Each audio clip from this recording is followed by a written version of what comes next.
Hello, everyone. Welcome back to Everything's Okay, a mental health podcast brought to you by the one and only Crazy Ant Media. And this one's going to be a little different.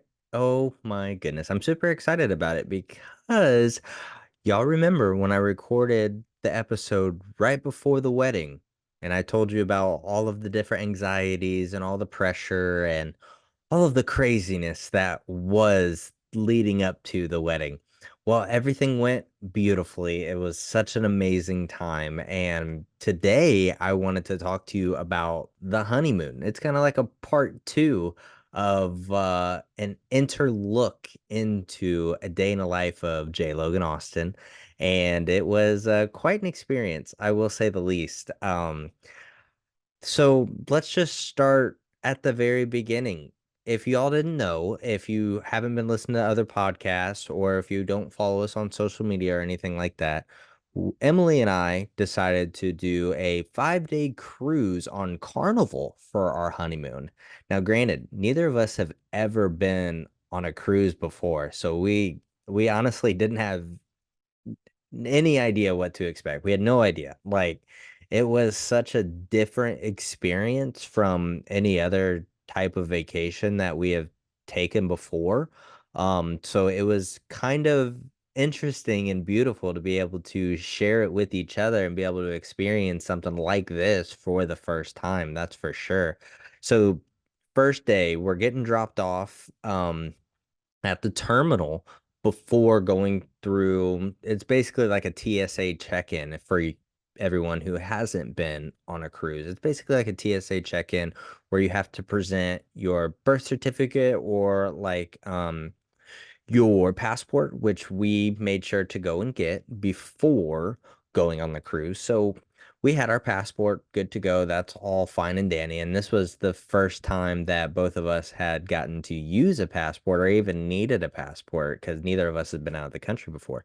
So we went through the line, and I mean, it's regular hustle and bustle, kind of just like TSA at an airport. Everybody's kind of filed in together. It's very much Walking Dead. Some of the workers can be a little, a little rough around the edges, if you know what I'm saying. But it was very much like herding cattle. Like you felt like you're all walking together in one line and one life. And, it was kind of like that for certain events, that's for sure. Especially like getting off on port days and things like that. But when we finally got through all of that, we finally got on the boat. We weren't able to go up to our room until like an hour after we actually got on the boat because there were different like levels of check-in times that you were able to get on the boat. So we went at like a 12:30 noon, 12:30 type of thing. So we were able to get on the Lido deck, which is like the main touristy deck, and people were everywhere. Like people were already swimming in the pool. I'm guessing people had already like been through everything and on the boat since like early morning wee hours because people were already drinking, people were already in line for the food. So it was kind of anxiety. There was just people everywhere. So we really didn't know what to expect. And again, nobody was able to get into the rooms yet. So it was just everybody herding together. So we got our food. We were able to sit down, relax a little bit. It was a little hot, but we were still able to just decompress a tiny bit, just ooh ha, just woo sa, because it was definitely a lot. Hurting, like my social anxiety comes from, the amount of people that are around us and the amount of people who are just you feel like you're bunched in shoulder to shoulder and just like barely able to move. So I hate that feeling. I want to be able to feel like I can, move my arms a little bit, be able to move around. So that was a little bit anxiety inducing. But once like everything started to get going, it got way better. Like once we got into our room, it will decompress a little bit, kind of lay stuff out. We were still waiting for our luggage because we had checked our luggage for it to get dropped off at our stateroom. So by the time we got off or we got to our stateroom, our luggage wasn't there yet, which was also anxiety inducing because they're like, oh my goodness, we're gonna be on this 5 day cruise with no clothes, like or no shampoo, none of that stuff. So, it took about another 2.5, 3 hours before we got our luggage. So that was once we got that, it was fine, completely cool. We realized though that once everybody kind of gets into their own groove on a cruise, it's way better. So what we like to compare it to was like a mall mixed with a hotel because you have like a shopping deck that has like a candy store and then like a general store where, if you forgot like aspirin or sunscreen or, little things like that, but you can also buy souvenirs and stuff like that in there. And then there was a whole casino where there was like different coffee shops and different restaurants, which was basically open whenever around food time, which was all the time.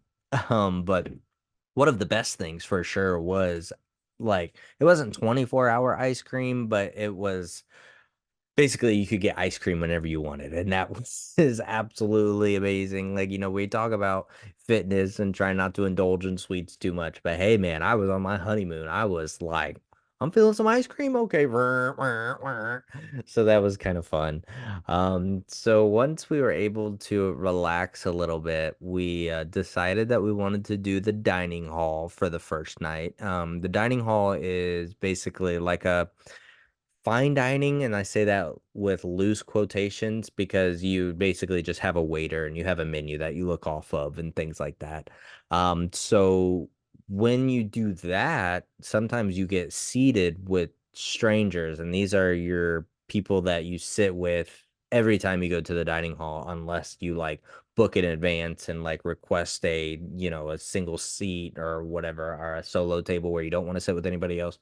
But I Travis and Tiffany were their names. And the first night, it was kind of awkward. We were just trying to get to know each other and but I mean, they were really nice people. They were from Tennessee, and we got to learn more about their family, their dogs, all the good things. So that was cool. But again, my wife and I are very like socially anxious people. We're a little socially awkward. We were just having this conversation yesterday. She says I'm not socially awkward, but she is, and what I think I'm socially awkward, but it's fine. It's fine. But yeah, so that was like the first day. And once we got into our groove for the second day, we kind of just figured out, what we wanted to do and what we not.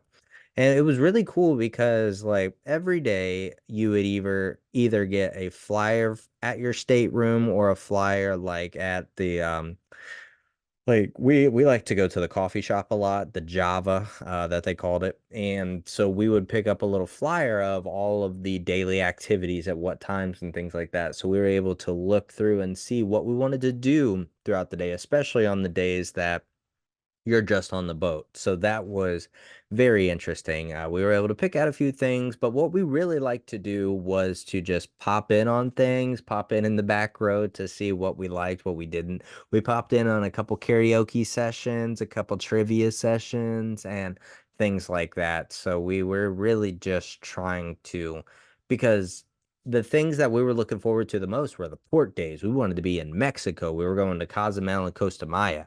So we were ready to, soak up some sun, enjoy some fun, all the good stuff. So when we finally were able to get our sea legs a little bit on the first day, we were still like, okay, this is a lot to process. There's still people everywhere. Um, but when we got to a port on the third day, it was Costa Maya, and we did have an excursion. We went through like an aviation center where you think aviation, you think like planes and stuff, but I mean the it was like a bird sanctuary basically where you're just walking in these like huts that are lifted off of the ground, and there was like these wooden drawbridges that were like bouncy, but I was able to get a beautiful pictures of Emilee and the water. And I must say I probably took more pictures on the Costa Maya day than I did the Cozumel day, but I was trying to enjoy the Cozumel day more because that was the bigger excursion that we had. But Costa Maya was pretty cool. I was able to haggle a little bit with one of the shop owners, and if you go to like those ports or anything, none of the prices are like set in stone. You're able to, have a little bit of wiggle room because there's like I think $1 in American dollars right now, it's like 1650 in pesos. So there was a little bit of, give and take there. So, but I think they make a lot of their money off of things they bring to their own individual little like shops. So they're able to like, negotiate and things like that. So that was a lot of fun. Costa Maya was cool. I don't think Emily necessarily liked it as much because it was the more touristy of the two ports. There was people everywhere, and like the swimming pool we were in, people were, like I said, everywhere, like kids and all the craziness. So the third day, Costa Maya was, I thought it was cool, but I mean it was still, we were still clitched up a little bit. We were still anxious on how to present ourselves and how to go through this whole process that is being cruisers. So that was interesting. But once we got to the fourth day, which was Cozumel, we were like ready to go because this excursion was the one we were looking forward to because we were able to go swim and play with dolphins, manatees, and see a sea lion show. So that was really fun. It was honestly one of the best days that we had on the cruise. But I gotta say, like the whole entire thing, I I was talking about it on different podcasts and I talked about it before I left. I left my phone at home, so I was completely disconnected. And I mean, Emily basically was too. She had her phone to where we could look at the Carnival app, but she didn't have any Wi-Fi or anything. So it was really good for us, I feel like, because we've been together for almost 6 years. And I feel like after the cruise, with us being literally disconnected, we were able to come back communicating better to where we're still trying to fit that into our everyday lives to where, we want to take time out of every week and just turn on do not disturb and completely disconnect and, just spend quality time with each other and ask each other questions and just be talking. I think that's the most important thing. Communication is key. And we really learned that from this trip to be able to, just strike up a conversation about anything random, especially people watching. I mean, that is so freaking fun. But like I said, when we got to Cozumel, we were both a little bit more relaxed. It was very much the one we were looking forward to. And when we got through that, we were able to find a beach and actually go out into the water, which the water was absolutely gorgeous. And to be able to see her light up the way she did because she's such a beach girl. Like she's from the South and she grew up near a beach like her whole entire life. And she loved it, and seeing her smile and see that expression on her face, it definitely it brought me joy. That's for sure. And we were able to experience a whole bunch of different things because included in that excursion was like a buffet lunch that we were able to do and with free drinks as well. So I definitely took advantage of that. I had me one margarita, two margarita, two and a half. It was two and a half margaritas at the buffet. But then when we were on the beach, I got another big one. That boy was bam. And I kept saying, I'm on my honeymoon. So they were like, oh, extra tequila. And I'm like, okay, I'm here for it. But Cozumel was really fun. It was quite an adventure. And then by the time we got to, because it says 5 days because you wake up on that fifth day and then you're ready to go. But then on our fourth day, that's our final day at sea. We're headed back home. We're just basically spending the day reminiscing and like just trying to hit the things on the boat that we hadn't hit yet, like food and different events and things like that. So that was a very fun time. And we were ready to get home, but then like I don't know. It was a weird feeling because we didn't want to go back. It was so different from anything else to where like I said, we were just with each other, so disconnected that we were just, you know, attached to each other's hips in a good way. And the beautiful thing was we didn't argue one single time. Like we were, like I said, able to communicate so well. And I really feel like it's because we were disconnected from everybody and everything. So it was so beautiful. Like I loved every second about it. And then when we finally got back, it was so different. Like I said, the cruise was so different than any other vacation we had experienced before. And we were like, okay, like if we ever go on a cruise again, like we're gonna take some time. We're gonna take some time before anything like that ever happens again. Maybe we'll go with friends, so we'll have more people to hang out with, more people to talk to where we feel like, we're not so like connected the whole time. But then as a week or two has gone by since we've gotten back from the honeymoon, we're like, man, we're ready for another cruise. We're ready to get back out there and just like I said, it's almost like they make you disconnect. And I think it's a good thing. You need to disconnect. You need to be off your phone every once in a while because it's just one of those things where it gets in such a habit to where you don't even realize how like connected or disconnected you are from the world because you're looking at your phone and everything else that's going on like in the interweb. But it was an amazing time and we have so many pictures that we need to develop, and I put some up in this video, this podcast. So if you're watching it on YouTube, you get to see some of the highlights of our trip, that's for sure. But it was one of those things where it's going to be a beautiful memory that will never go away. And I'm super excited to tell our grandkids and our kids about it one day. But I'm just so thankful and so in love with my wife that I couldn't even have wanted to do it with anyone else. So I'm beyond grateful for everything that's happening in life right now and happening with her. So, like I said, it's an amazing experience and I just wanted to give everybody an update on, how everything is going in that regard. And we're super excited to be back for Everything's Okay. Next episode, Dustin and I will be back talking about another mental health topic that will get into a deeper conversation.